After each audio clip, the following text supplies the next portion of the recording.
My name is Elise, and I'm the Accessibility and Inclusion Lead for Corporate Engineering. The work we do touches most of Google's products, and that we are creating the internal stuff that helps ensure the products that we create eventually are accessible and inclusive. I love teaching teams that there's value in difference, in the difference that we find within human beings. Difference helps us think creatively and helps us see gaps in our products.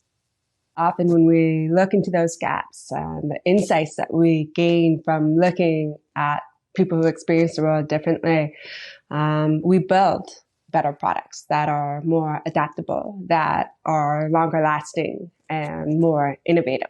When we talk about accessibility, we are talking about how to make a product accessible by people with different abilities. But when we talk about inclusive design, what we're doing is we're looking to difference, to their different experiences and their needs because of their different capabilities, and gathering these insights and applying it in a way that it will benefit everyone, whether they have a disability or not. If we go back in terms of how we used to do websites, they used to be very text heavy. They used to be more like a book. And people with disabilities for years had been advocating for larger text and less content, much more like smaller chunks of text.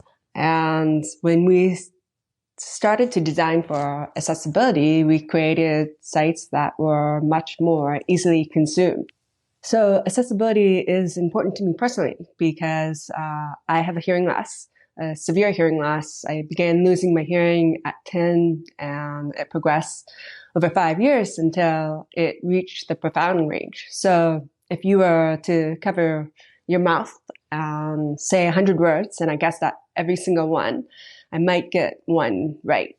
As someone with a hearing loss, I'm constantly struggling with situations where I need to communicate with others. I use assistive technology in a lot of different ways. Captioning is the most valuable thing for me. I also use things such as Google's Live Transcribe, which helps in real-time conversations with people.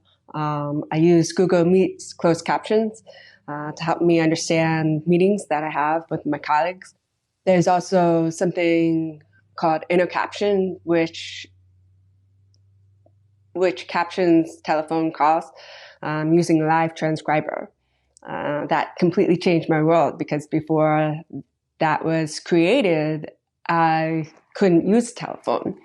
And that was something that really blocked my capabilities as in the work setting. The first piece of advice is to consider edge cases or users with difference in all of your product development processes. This is where you're going to gain some really valuable insight. It should be a normal part of your development process. It shouldn't be an add-on. It should be considered from the beginning. But I think it's extremely important to diversify your own network.